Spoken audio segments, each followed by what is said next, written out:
Olá, meus queridos alunos do EJA, tudo bem com vocês? Esse que vos fala é o professor Ezequiel Lupe e nós vamos estar aí apresentando para vocês a proposta de atividade dessa semana, tudo bem?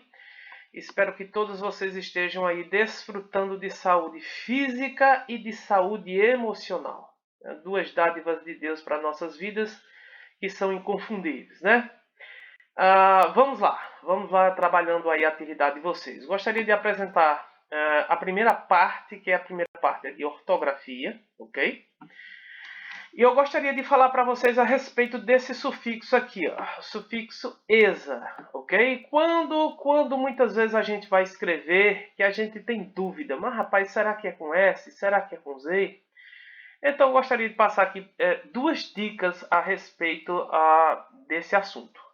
A primeira é o seguinte, que esse sufixo "esa" é utilizado na maioria dos substantivos abstratos, ok? Por exemplo, grandeza, pobreza, beleza. Professor, mas o que é substantivo abstrato? Já ouvi falar sobre isso, mas eu não me lembro mais. Abstrato é, na verdade, um substantivo que precisa habitar em algum lugar, em alguma pessoa, em alguma coisa. Ele não existe por si só. Por exemplo, um reino precisa ser grande para ele ter grandeza. A grandeza ela não se apresenta para a gente de uma maneira direta, mas precisa sei lá, de um reino, precisa de alguma coisa que tenha grandeza para que isso aconteça.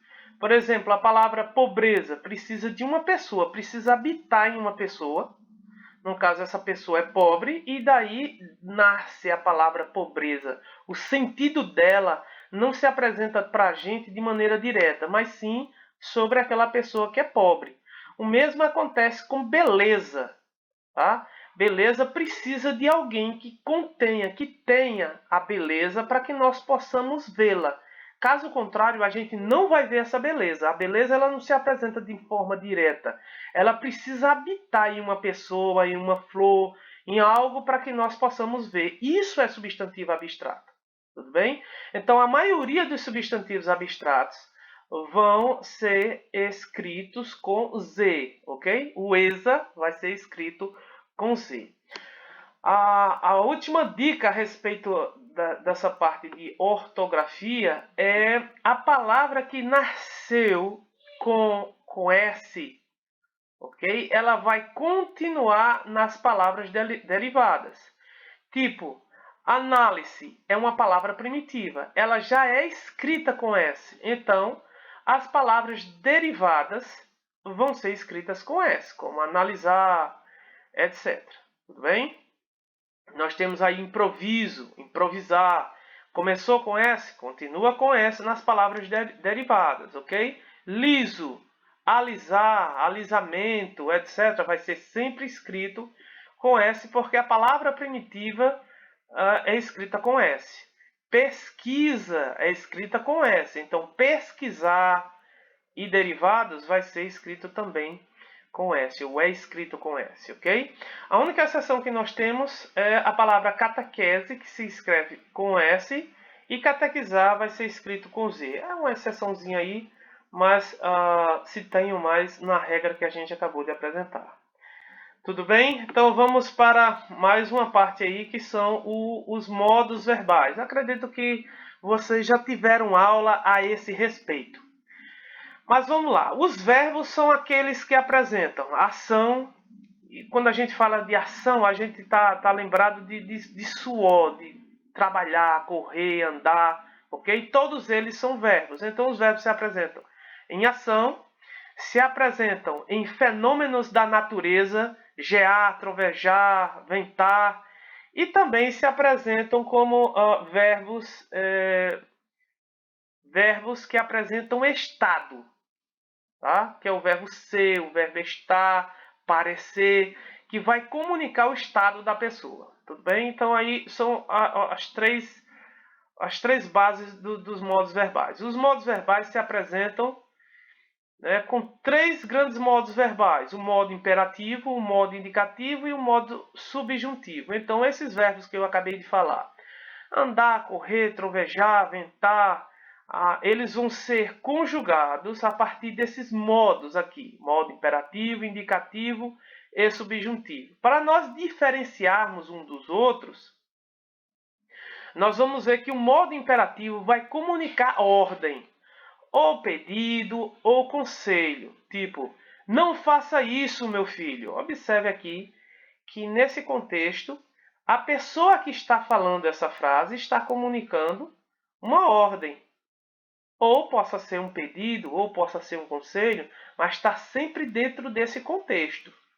Todas as vezes quando alguém der ordens, ou fazer pedidos, ou dar conselhos, ele vai obrigatoriamente utilizar o modo imperativo.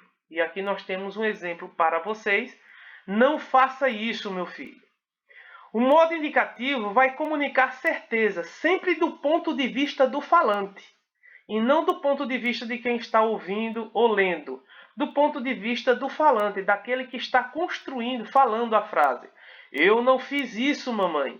Então, a criança, o adolescente, a pessoa tem certeza que ela não produziu isso, que ela não fez isso. Então, ela, do ponto de vista dela, ela vai dizer, eu não fiz isso, trazendo certeza.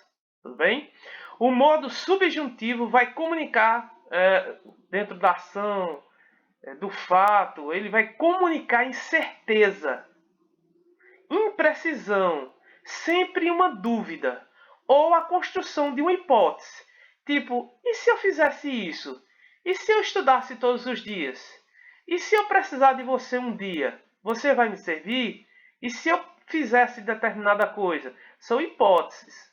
Não é nem certeza, porque quando eu digo assim, e se um dia eu precisar de você, você vai me servir? Então, nós temos aqui várias dúvidas. Primeiro, se eu vou realmente precisar de você. Segundo, se eu vou realmente precisar de você. A segunda é se você vai me servir. Então, tem muita dúvida aqui dentro desse contexto. Modo subjuntivo. Tudo bem? Então, vamos tentar dar uma olhadinha na atividade de vocês. Tudo bem? Nós escolhemos a música Trembala, especial aí dos Dias das Mães. E aí você vai fazer a leitura desse texto, de preferência ouvir a música também, ok? Como um modo também de a gente se divertir um pouco. A música, ela se apresenta de forma como se fosse um poema, tudo bem? Então nós temos aí, ó, a linha de cada estrofe aqui vai ser chamada de verso. E esse conjunto aqui de versos vai ser chamado de estrofe. Observe que tem uma definição bem clara aqui entre a primeira estrofe, a segunda estrofe, terceira e assim por diante. Então, quando o texto pedir para vocês acerca de um verso, é uma linha, independentemente de qual estrofe ele esteja. Tá? E estrofe é um deles. Estrofe é um deles, completo aqui. Tudo bem? Então vamos lá. Depois de vocês fazerem a leitorização, ouvir a música, etc., eu gostaria de que vocês transcrevessem lá do texto um verso. Lembra que a gente acabou de falar sobre verso? Que mais lhe chamou a atenção e depois você comentasse ele. Não precisa construir um texto, precisa apenas colocar aí, primeiro, transcrever esse verso que chamou mais a atenção de vocês. Em seguida, vocês vão comentar por que ele chamou tanta atenção. Tudo bem? Depois de feita a leitorização do texto, você vai para a parte de interpretação dele em si. Tipo, a música acima fala de um relacionamento entre duas pessoas. Quais são elas? Apenas uma alternativa é a correta. Em todas elas, apenas uma alternativa é a correta. Tudo bem? Então, o texto menciona alguns valores do cotidiano do ser humano e apresenta um deles como o mais importante. Qual é? Apenas um desses aqui, da letra A até a letra D, é o mais importante, é a alternativa correta. Tudo bem? Então, nós temos aí, leia o verso a seguir. Nos momentos que eu mais preciso para me acompanhar. A palavra preciso é primitiva e é escrita com S. Portanto, todas as palavras derivadas dela são escritas com a letra S. Assinale a palavra cuja grafia está errada, ou seja, que não segue esse padrão. Mais uma vez, da alternativa A até a alternativa D, só há apenas uma alternativa correta. Olha o quinto aqui, ó. O sufixo esa é utilizado na maioria dos substantivos. A gente viu pobreza, beleza, etc. Nesse sentido, assinale a única alternativa que contém uma palavra escrita incorretamente. Então, dá uma olhada aí na regrazinha que a gente acabou de expor no início do vídeo e tentem responder. Tudo bem? Sexto, o modo subjuntivo apresenta incerteza ou hipótese nos verbos conjugados. Assinale a alternativa cujo verbo destacado apresenta essas características, ou seja, está no modo subjuntivo, que apresenta uma incerteza ou uma hipótese. Tá? Então, apenas uma alternativa aí é a correta. E a parte final aí, nós temos o sétimo, que é o modo imperativo, que vai comunicar, conforme nós já vimos, um pedido, uma ordem ou um conselho. E nesse sentido, você vai assinalar a alternativa que contém essa ideia, tá? Da letra A até a letra D, você assinala aí a alternativa correta. Tudo bem, gente? Então, uma ótima semana aí para vocês. Qualquer dúvida, pode consultar o professor pelo WhatsApp. Ótima semana, Papai do Céu abençoe vocês.